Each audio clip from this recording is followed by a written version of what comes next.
नमस्कार, अपना उत्तर प्रदेश में आपका स्वागत है। मैं हूं आपके साथ लक्ष्मी राजपूत। बुलेटिन की शुरुआत करेंगे बड़ी खबर के साथ। ये बड़ी खबर लखनऊ से है। बीजेपी विधायक दल की होगी बैठक में विधायक दल का चुना जाएगा नेता। ये बड़ी खबर आपको लखनऊ से बता रहे हैं। बीजेपी विधायक दल की बैठक होगी और बैठक में विधायक दल का चुना जाएगा नेता।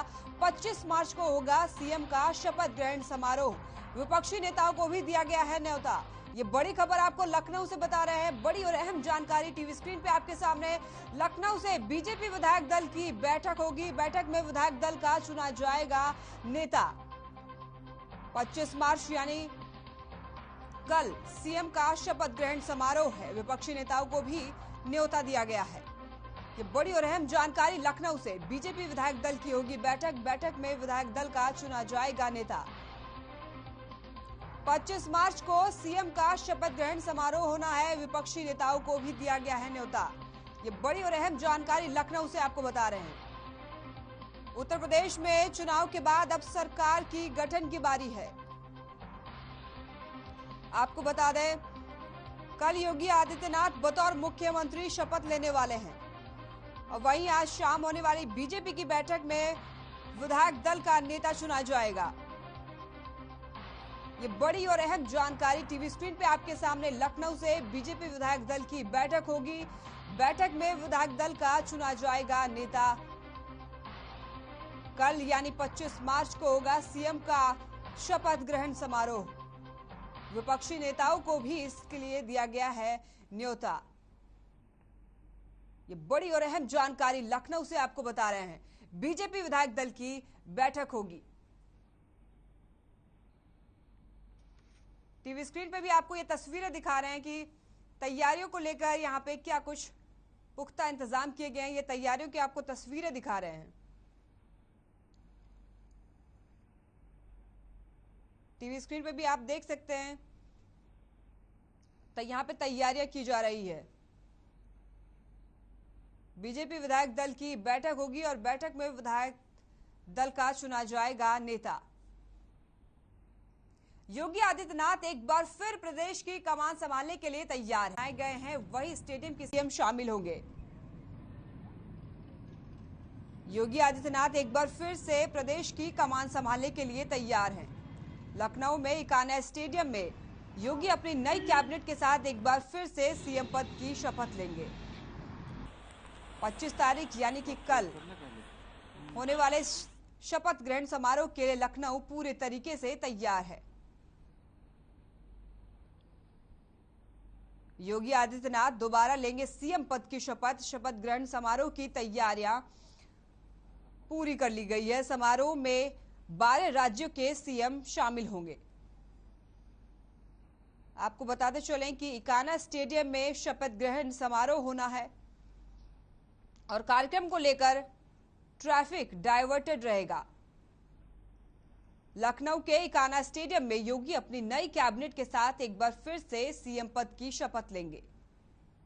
25 तारीख यानी कि कल होने वाले शपथ ग्रहण समारोह के लिए लखनऊ पूरे तरीके से तैयार है। शपथ ग्रहण को लेकर लखनऊ में ट्रैफिक पुलिस ने ट्रैफिक अभी से डाइवर्ट कर दिया है और साथ ही आपको बता दें कि स्टेडियम में 80 टॉयलेट की व्यवस्था की गई है। इनमें 16 टॉयलेट वीआईवी के लिए बनाए गए हैं। वहीं स्टेडियम की सफाई के लिए 400 कर्मचारी भी लगाए गए हैं और खास बात यह है कि समारोह में आने वाले हर व्यक्ति के लिए मिठाई सहित पानी की व्यवस्था की गई है। आपको बता दें कि इस कार्यक्रम को लेकर ट्रैफिक डाइवर्टेड रहेगा। योगी आदित्यनाथ दोबारा सीएम पद की कल शपथ लेने वाले हैं। शपथ ग्रहण समारोह की तैयारियां पूरी कर ली गई है। टीवी स्क्रीन पे भी आपको हम लगातार दिखा रहे हैं कि यहाँ पे क्या क्या तैयारियां किए गए हैं। इकाना स्टेडियम में शपथ ग्रहण समारोह होगा और इस स्टेडियम की तस्वीरें भी आपको टीवी स्क्रीन पे दिखा रहे हैं। योगी आदित्यनाथ एक बार फिर प्रदेश की कमान संभालने के लिए तैयार हैं। लखनऊ के इकाना स्टेडियम में योगी अपनी नई कैबिनेट के साथ एक बार फिर से सीएम पद की शपथ लेंगे। 25 तारीख यानी कि कल के दिन होने वाले शपथ ग्रहण समारोह के लिए लखनऊ पूरे तरीके से तैयार है। शपथ ग्रहण को लेकर लखनऊ में ट्रैफिक पुलिस ने ट्रैफिक डाइवर्ट किया है। रामनगरी अयोध्या में GRP CO Lucknow Ayodhya cantt के जीआरपी थाने में पहुंचे, जहां उन्होंने थाने का वार्षिक निरीक्षण किया और साथ ही रामनवमी मेले की तैयारियों का भी जायजा लिया। वहीं अधिकारियों को सुरक्षा व्यवस्था से संबंधित निर्देश दिए और इस दौरान संजीव सिन्हा ने 1 अप्रैल से शुरू होने वाले रामनवमी मेले की तैयारियों के बारे में कहा कि यात्रियों की सुविधाओं के लिए प्लेटफॉर्म पर ड्यूटी लगाई जाएगी। श्रद्धालुओं को पब्लिक एड्रेस सिस्टम के माध्यम से जागरूक भी किया जाएगा। वे अज्ञात सामानों को न छुए, इसे लेकर जीआरपी के जवानों और महिला हेल्प डेस्क को ब्रीफ कर दिया गया है। रामनगरी अयोध्या में GRP CO Lucknow Ayodhya cantt के जीआरपी थाने में पहुंचे। यहाँ जो अयोध्या में जो है थाने में जीआरपी थाने में आज हम लोग अर्धवार्षिक निरीक्षण हेतु आए। साथ ही जो आगामी जो हमारा त्यौहार है, मेला है, इस हेतु किस प्रकार से प्लेटफॉर्म पे ड्यूटियाँ लगाई जाएं और किस तरह से यात्रियों की सुविधा हेतु उनको सुचारू रूप से, निर्बाध रूप से उनको प्लेटफॉर्म से बाहर निकाला जाए और उन्हें समय समय पर यह बताया जाए, सतर्कता बरती जाए कि आप अज्ञात वस्तुओं को न छुएं और ट्रेनों के छत पर न बैठें। इस हेतु भी हम पूरी फोर्स को ब्रीफ कर रहे हैं ताकि आप यात्रियों को इस तरह से पब्लिक एड्रेस सिस्टम से उन्हें बताएं। खबर कानपुर से है, जहां होली एक दिन नहीं बल्कि 1 सप्ताह तक होली खेलते हैं लोग। आपको बता दें कि पूरे देश में होली का त्योहार भले ही बीत गया, लेकिन कानपुर में तो रंगों की खुमारी अभी भी लोगों के सिर चढ़ी हुई है। होली मेले को लेकर लोगों में काफी उत्साह है। दरअसल इस शहर में 1 सप्ताह तक होली मनाने की जो परंपरा है, स्वाधीनता संग्राम की एक घटना से जुड़ी हुई है।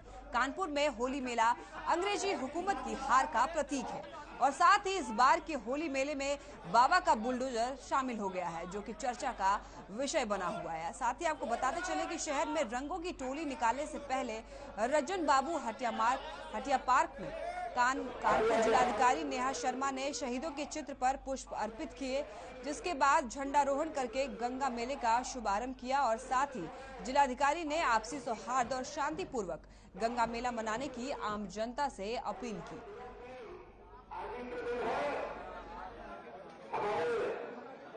सबसे पहले तो ये एक ऐतिहासिक रूप से मनाया जाने वाला पर्व था। खास तौर पे हटिया होली जो है उसको आज शहीद दिवस भी है और क्रांतिकारियों की जो इस पृष्ठभूमि पर बनाने वाला पर्व है। आज गंगा मेला के लिए भी हम लोगों ने पूरी तैयारियां की हुई हैं। सबसे पहले तो मैं इस पूरे पर्व की समस्त कानपुर के जनपद वासियों को बहुत सारी बधाइयां देना चाहूंगी।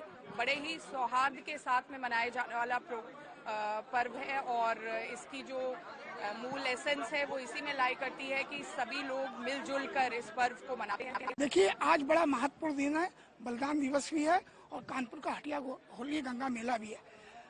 सन 1942 में देश आजाद नहीं हुआ था। देश आजाद हुआ 1947 में, लेकिन हटिया वालों ने सन 1942 में आजादी का जश्न मनाया था। उसी की यादगार में प्रतिवर्ष हम लोग गंगा मेले का आयोजन करते हैं। लखनऊ में कल वर्ल्ड टीबी उन्मूलन दिवस मनाया जाएगा और इस अवसर पर केजीएमयू चेस्ट रोग के चिकित्सा डॉक्टर वेद प्रकाश ने कहा कि टीबी रोग के इलाज के लिए लगातार संघर्ष जारी है। वर्ल्ड टीबी दिवस मनाने का मकसद लोगों को इस बीमारी के प्रति जागरूक करना है और साथ ही विभाग ने विश्व टीबी दिवस के अवसर पर कसमंडी कला खेड़ा पोस्ट महिलाबाद लखनऊ 4 के बीमार लोगों की जागरूक करने की जिम्मेदारी उठाई है, जिससे एक भी व्यक्ति बीमारी से ग्रसित ना हो और इनकी मदद डॉक्टर द्वारा तुरंत की जाएगी और साथ ही लोगों को मुफ्त में इलाज भी दिया जाएगा। हमने नया सामुदायिक शौचालय बनवाया है और 250 लगभग आवास दिए हैं गरीब वर्ग को और सभी जनों को एक शौचालय दिया है। कम से कम लगभग 600-700 दिया है और जैसे इंटरलॉकिंग है, ये क्या पानी की व्यवस्था की है हम लोगों ने। इस समय हम इस पूरे केजीएमयू डिपार्टमेंट्स को धन्यवाद देता हूं और वेद प्रकाश जी का धन्यवाद देता हूं। उन्होंने हमारा गांव का चयन किया है और इससे मैं गांव को सदस्य को लेकर पूरे गांव की टीम बना करके लोगों को जागरूक करके टीबी उन्मूलन को मैं ख़त्म करके लोगों को इलाज करा करके उनकी सुविधा करूँगा। जी देखिए, जिस तरह से टीबी एक वैश्विक समस्या है, वहीं भारत देश में सबसे ज़्यादा केस होना, दुनिया का 1/4 केस भारत देश में है। 29% मौत हो रही हैं भारत देश में, तो एक चिंता का विषय है। और इसलिए जो एक वर्ल्ड टीबी डे 24 मार्च को हर वर्ष मनाया जाता है, इससे जागरूकता लाने के लिए रोगियों में किस तरह से आम जन में इसकी जागरूकता पहुंचे, उसको जागरूक करने के लिए आज पूर्व संध्या पर एक दिन पहले हम लोगों ने इस कार्यक्रम को किया है। लखनऊ में समाजवादी चिंतक डॉक्टर राम मनोहर लोहिया की जयंती के अवसर पर शहर के लोहिया पार्क में आयोजित कार्यक्रम में माल्यार्पण के बाद मीडिया से बात करते हुए सपा अध्यक्ष अखिलेश ने कहा कि विधानसभा चुनाव में सपा को संघर्ष का जनादेश मिला है। समाजवादी पार्टी जनता के मुद्दों और समस्याओं को लेकर सदन में लेकर सड़क तक संघर्ष करेगा। साथ ही आपको बताते चले, वहीं महंगाई, डीजल और पेट्रोल के दामों को लेकर सरकार पर निशाना भी साधा और कहा कि डीजल और पेट्रोल के दाम चुनाव के समय दाम क्यों नहीं बढ़ते हैं? चुनाव खत्म होने के बाद कंपनियां मुनाफा क्यों कमा रही हैं? बीजेपी गुंडागर्दी का सहारा लेकर लोकतंत्र को खत्म कर रही है। पंचायत चुनाव में भी बीजेपी ने गुंडागर्दी की थी और अब विधान परिषद के चुनाव में भी यही हो रहा है। यहाँ तक कि डीएम और एसपी बीजेपी नेताओं और कार्यकर्ताओं से मिले हुए हैं। चुनाव लड़े हैं, अगर आपने सीट छोड़ी है, पारिवारिक संबंध रखे, हमेशा परिवार के लोग वहाँ पर जाके लड़े हैं, तो क्या आजमगढ़ छोड़ रहे हैं? आपकी पत्नी ये आजमगढ़ के लोगों से मेरी बातचीत हुई थी, वहाँ के कार्यकर्ताओं नेताओं से बात हुई है। जो आजमगढ़ के नेता कार्यकर्ता तय करेंगे वही फैसला समाजवादी पार्टी लेगी। Thank you. सीतापुर में दर्दनाक हादसा हो गया। ये मामला जिले के रेउसा थाना क्षेत्र के बहराइच रोड का है, जहां एक प्लाईवुड फैक्ट्री में काम कर रहे मजदूर की खेल में जान चली गई। सूचना पर पहुंची पुलिस ने मजदूर का शव बरामद कर पोस्टमार्टम के लिए भेज दिया है और साथ ही पीड़ित की तहरीर पर मुकदमा दर्ज कर मुख्य आरोपी को हिरासत में ले लिया है। जानकारी के मुताबिक आपको बताते चले, मजदूर प्लाईवुड फैक्ट्री में काफी समय से मजदूरी कर रहा था। वहीं बीते दिन आपसी हंसी मजाक में एक अन्य मजदूर ने पीड़ित उमेश पांडे के शरीर में प्रेशर पंप से हवा भर दी, जिससे मजदूर की हालत खराब हो गई और इस दौरान पीड़ित मजदूर को सामुदायिक स्वास्थ्य केंद्र में भर्ती कराया गया, लेकिन इसी बीच मजदूर की मौत हो गई। फिलहाल पुलिस मामले की जांच पड़ताल में जुटी हुई है। सर जो है वो काम करने जाता था, करीब 10 साल से वहाँ काम कर रहा था। कहाँ पे काम कर रहा था? प्लाईवुड में आशीष लाला जी के यहाँ। अच्छा। रेउसा। हाँ। और शिवप्रसाद बाबू पिंकू भैया की भी है उसके साथ। वहाँ 10 साल से लमसम काम कर रहा था। इतना वो सीधा था जिसका रिकॉर्ड नहीं था, बहुत सीधा था। उसको 2 लोग ने पकड़ लिया फैक्ट्री में, एक लोगों ने हवा भर दिया। जब उसके दर्द शुरू हुई, मतलब कैसे, कहाँ हवा भर दिया? पीछे मतलब। अच्छा। वो पत्ता लादे था खोपड़ी पर, जो ले जा रहा था, उसके 2 लोगों ने वहाँ पकड़ लिया। तो किन 2 लोगों ने मतलब हवा भरी थी वो? सर उनका नाम, एक का तो हमें बताया गया है संतोष का, और बाकी 2 लोगों का नाम हमें नहीं। यूपी के सीएम योगी आदित्यनाथ ने शहीद दिवस पर शहीदों को नमन किया और साथ ही डॉक्टर राम मनोहर लोहिया जी को उनकी जयंती पर उनको याद करते हुए ट्वीट किया। सीएम योगी ने ट्वीट कर लिखा, महान स्वतंत्रता संग्राम सेनानी, ओजस्वी वक्ता और प्रखर समाजवादी चिंतक डॉक्टर राम मनोहर लोहिया को उनकी जयंती पर नमन। टीवी स्क्रीन पर भी आप ये देख सकते हैं, योगी आदित्यनाथ का ये ट्वीट है, जहां पे उन्होंने शहीद दिवस पर शहीदों को नमन किया और साथ ही डॉक्टर राम मनोहर लोहिया जी को उनकी जयंती पर उनको याद करते हुए ये ट्वीट किया। योगी आदित्यनाथ ने शहीद दिवस के मौके पर ट्वीट करते हुए लिखा कि त्याग और शौर्य से जन जन में स्वाधीनता की अलख जगाने वाली मां भारती के अमर सपूत महान क्रांतिकारी भगत सिंह, सुखदेव और राजगुरु को उनके बलिदान दिवस पर कोटि कोटि नमन। आप सभी का सर्वोच्च बलिदान सभी को राष्ट्र सेवा हेतु सदैव प्रेरित करता रहेगा। टीवी स्क्रीन पर आप ये देख सकते हैं ट्वीट, जहां पे सीएम योगी आदित्यनाथ ने शहीद दिवस के मौके पर ट्वीट करते हुए लिखा है कि त्याग और शौर्य से जन जन में स्वाधीनता की अलख जगाने वाले मां भारती के अमर सपूत महान क्रांतिकारी भगत सिंह और उनके बलिदान दिवस पर उनको कोटि कोटि नमन। शहीदी दिवस पर समाजवादी पार्टी के राष्ट्रीय अध्यक्ष अखिलेश यादव ने ट्वीट कर कहा कि अपने देश प्रेम और बलिदान से प्रेरणा की युग युगांतर गाथा लिखने वाले महान क्रांतिकारी शहीद आजम भगत सिंह जी, राजगुरु जी और सुखदेव जी के शहीदी दिवस पर आत्मिक नमन। टीवी स्क्रीन पे आप ये देख सकते हैं, अखिलेश यादव जी का ये ट्वीट है, जहां पे उन्होंने लिखा है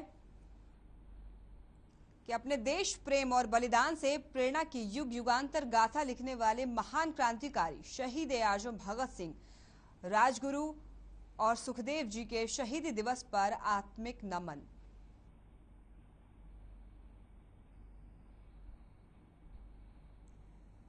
सीएम योगी एक बार फिर प्रदेश की कमान संभालने के लिए तैयार हैं। 25 तारीख यानी कि कल इकाना स्टेडियम में योगी सीएम पद की शपथ लेंगे और इस शपथ ग्रहण समारोह की तैयारियां जोरों पर है। तैयारियों का जायजा लेने के लिए नगर विकास के ऊपर मुख्य सचिव रजनीश दुबे ने स्टेडियम का निरीक्षण किया और इस दौरान उन्होंने साफ सफाई, लाइटिंग की व्यवस्था को 24 मार्च की शाम तक यानी कि आज शाम तक चाक चौबंद करने के निर्देश दिए हैं। और साथ ही आपको बताते चलें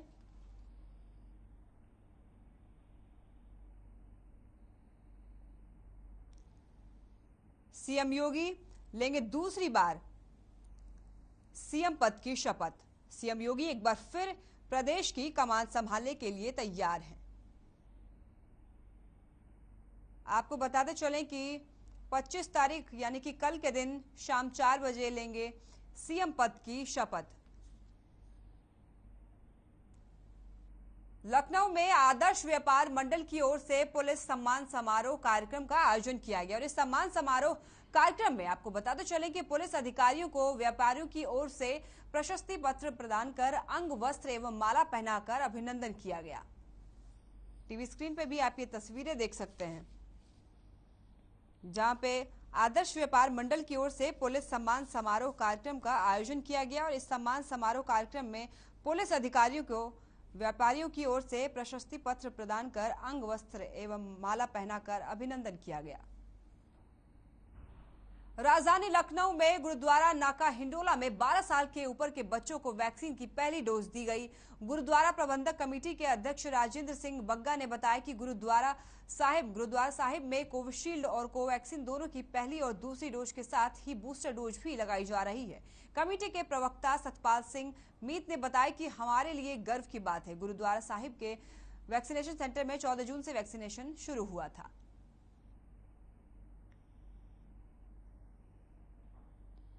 राजधानी लखनऊ में गुरुद्वारा नाका हिंडोला में 12 साल के ऊपर के बच्चों को वैक्सीन की पहली डोज दी गई। गुरुद्वारा प्रबंधक कमेटी के अध्यक्ष राजेंद्र सिंह बग्गा ने बताया कि गुरुद्वारा साहिब में कोविशील्ड और कोवैक्सीन दोनों की पहली और दूसरी डोज के साथ ही बूस्टर डोज भी लगाई जा रही है। कमेटी के प्रवक्ता सतपाल सिंह मीत ने बताया कि हमारे लिए गर्व की बात है।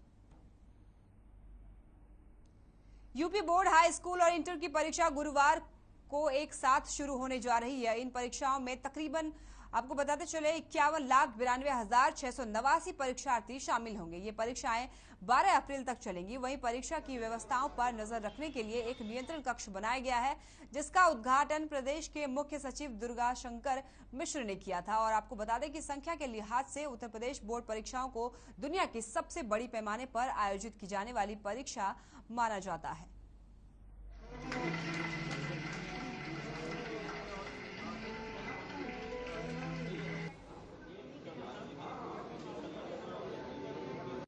से प्लान की गई है कि लोगों को कंप्यूटराइज मेथड से किसका इन्विजिलेशन कहाँ लगेगा, कब लगेगा, उनकी जानकारी है। सारे के सारे जिलाधिकारियों के साथ, पुलिस कमिश्नर्स के साथ, पुलिस के जो वरिष्ठ पुलिस अधीक्षक है उनके साथ और डीआईजी, आईजी, कमिश्नर सबके साथ मैंने एक बहुत डिटेल में इसके बारे में चर्चा की। पीछे आप लोगों को बात भी किया था और उसमें उन्हें बता दिया कि चाहे हमारा सभी केंद्रों में कॉपियां पहुंच गई है, प्रश्न पत्र को पहुंच रहे हैं और सारी चीजें पूरी कॉन्फिडेंशियलिटी के साथ, जिससे जो बच्चा इम्तहान दे उस बच्चे को मालूम होना चाहिए कि उसकी योग्यता है, जो उसकी मेहनत है, उसके हिसाब से उसका रिजल्ट आएगा। कोई नकल करा करके उसके रिजल्ट को इम्पैक्ट नहीं कर सकता। खबर लखनऊ से है, जहां चिनहट थाना क्षेत्र के कठौता झील में डूबने से एक छात्र की मौत हो गई। मृतक बीकॉम ऑनर्स का छात्र था। पुलिस के मुताबिक मृतक देर रात पार्टी करने के बाद झील के पास अपने कुछ दोस्तों के साथ बैठा था और इसी दौरान जेब से अचानक उसका मोबाइल फोन पानी में गिर गया और जिसे निकालने के लिए वो झील के पास गया, लेकिन काई लगी होने के कारण उसका पैर फिसल गया और पैर फिसलने से युवक की मौत हो गई। आसपास मौजूद लोगों की मदद से उसे झील से निकालकर तुरंत अस्पताल ले जाया गया, जहां पर डॉक्टरों ने उसे मृत घोषित कर दिया।